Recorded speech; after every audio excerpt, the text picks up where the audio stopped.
ಈ ವಿಡಿಯೋ ಮಾಡ್ತಾ ಇರೋ ಪರ್ಪಸ್ ಏನು ಗೊತ್ತಾ? ಎಲ್ಲ ಬಿಗಿನರ್ಸ್‌ಗೂ ಟ್ರೇಡಿಂಗ್ ರಿಯಾಲಿಟಿ ಬಗ್ಗೆ ಗೊತ್ತಿರಬೇಕು.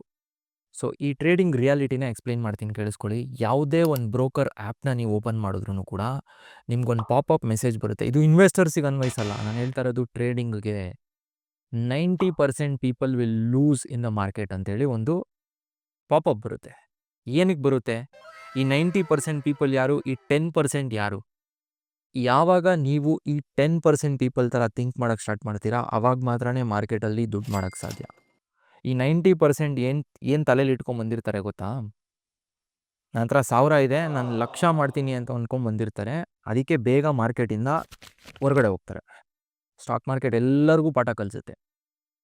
ಸೊ, ಈ 10% ಜನ ಏನು ಥಿಂಕ್ ಮಾಡ್ತಾರೆ ಅಂದರೆ, ಅವ್ರ ಹತ್ರ ಲ್ಯಾಕ್ಸ್ ಟುಗೆದರ್. ಈ 10% ಯಾರು ಅಂತಂದರೆ ಇನ್ಸ್ಟಿಟ್ಯೂಷನ್ಸು ಮತ್ತು ಬಿಗ್ ಪ್ಲೇಯರ್ಸು. ಯಾರ ಹತ್ರ ತುಂಬ ದುಡ್ಡಿರುತ್ತಲ್ಲ, ಅವ್ರುಗಳೆಲ್ಲ ಎಕ್ಸ್ಪೆಕ್ಟ್ ಮಾಡೋದು ಮಂತ್ಲಿ ರಿಟರ್ನ್ಸು 3-5% ಅಷ್ಟೇ. ಸೊ, ಯಾರ್ಯಾರು ಸಿಂಪಲ್ ರಿಯಾಲಿಟಿ ಏನು ಗೊತ್ತಾ? ಹೇಳ್ಬಿಡ್ತೀನಿ ಕೇಳಿಸ್ಕೊಳ್ಳಿ. ಕೋಟಿಯಿಂದ 1,00,000 ಮಾಡೋದು ಹೆವಿ ಈಸಿ. 1,00,000ದಿಂದ 1,000 ಮಾಡೋದು ತುಂಬ ಈಸಿ. ಈ 1,000ದಿಂದ 1,00,000 ಮಾಡೋದು ಕಷ್ಟ. 1,00,000ದಿಂದ ಕೋಟಿ ಮಾಡೋದು ತುಂಬ ಕಷ್ಟ. ಈ 90% ಜನ ಇದನ್ನೇ ಥಿಂಕ್ ಮಾಡ್ಕೊಂಡು ಬಂದಿರ್ತಾರೆ. ಬೇಗ ಮಾರ್ಕೆಟಿಂದ ಮನೆಗೆ ಹೋಗ್ತಾರೆ. ಸಿಂಪಲ್.